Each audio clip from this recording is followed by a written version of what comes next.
All right, we are here in Delaware, Ohio, starting off our little road trip we're doing here on a Saturday. It is absolutely gorgeous, not a cloud in the sky.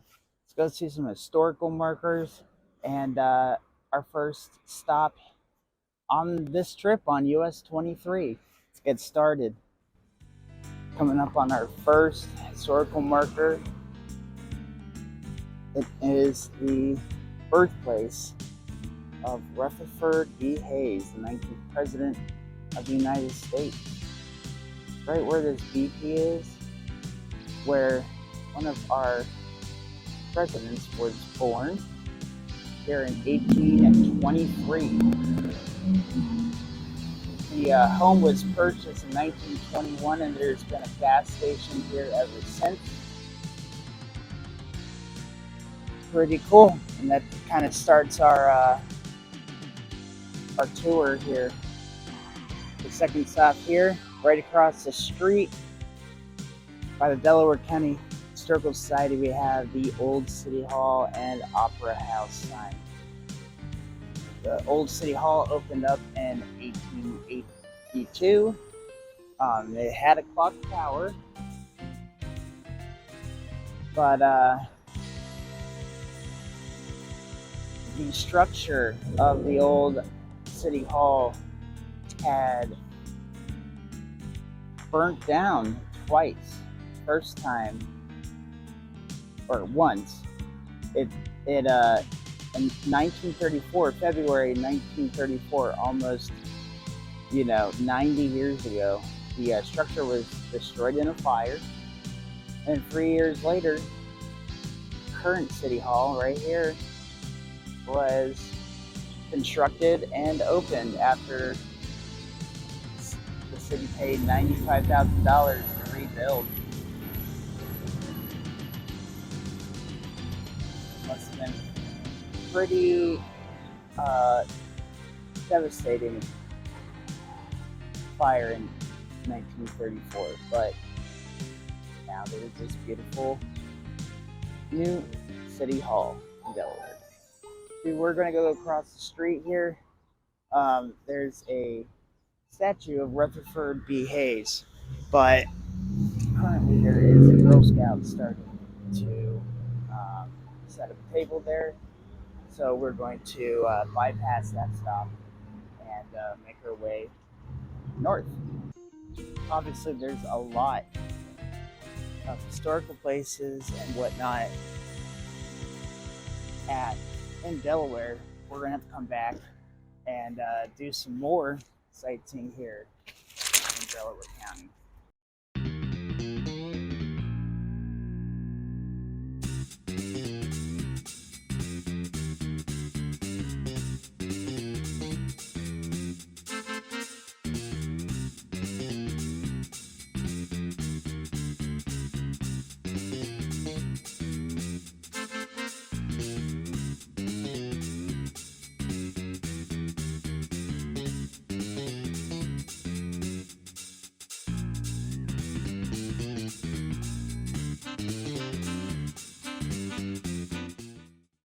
All right, we are here in Wyandot County, just outside of Carey, Ohio. Got another historical marker here, so let's check it out.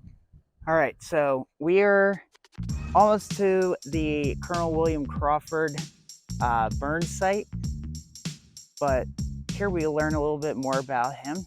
He was a lifelong friend of George Washington. Born in Virginia in 1722, he was married twice. He served with Colonel Edward Braddock in the French Indian War in 1755. And then he moved to Pennsylvania in 1767. He was a colonel in the Revolutionary War. Fought battles in Long Island, Trenton, New Jersey, Princeton, New Jersey, and he built forts along the western frontier, such as here in Ohio. He led the Sandusky campaign in 1782. He was captured by the Delaware Indians And then on June 11, 1782, he was tortured near Timothy Creek, near this marker, a monument dedicated to his memory, which we'll be visiting here. You know, is where he was buried. And Crawford County, Ohio, is named after Colonel William Crawford. On the other side, it gives us a little bit about the 1782 Sandusky campaign, where British forces hired American Indians to conduct attacks on pioneer villages along the Ohio and Pennsylvania border. An over 400-man mounted unit from the 13th Virginia Regiment was led by Colonel William Crawford to destroy the Sandusky towns of the Wyandots and Delaware Native American cultures. They departed Mingo Bottom, headed west into the Ohio countryside in 1782. On June 4th, they met with the Indian forces at an area called Battle Island, located between Carey and Upper Sandusky, near where we are. The Americans held the field but withdrew when the British reinforced the Indians with Butlers, Rangers, and Shawnee Indians. Crawford was ultimately captured, tortured, and killed by the Delaware Indians. So let's head down that road, see the monument. All right, so here we are. There's an entire cemetery full of people from the 1800s. But here is where we have the monument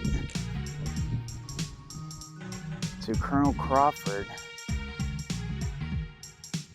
who was burned by Native American culture, the Delaware Indians in this valley, on June 11th, 1782.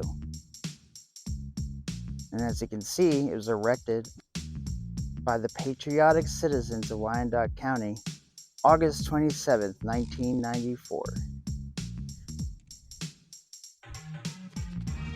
And here you can see Revolutionary Soldiers, 1775 to 1783, placed by Colonel William Crawford's chapter DAD. This is just here, right in the middle of this field, right outside of Carey.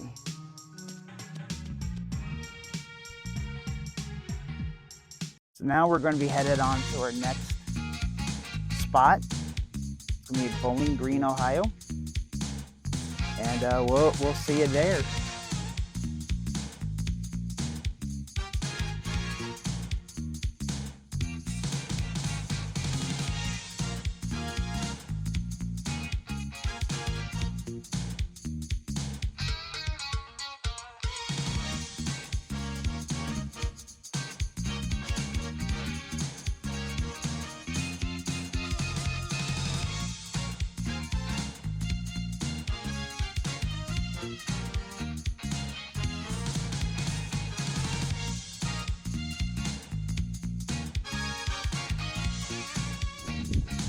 We're making a quick stop at our next thing to see.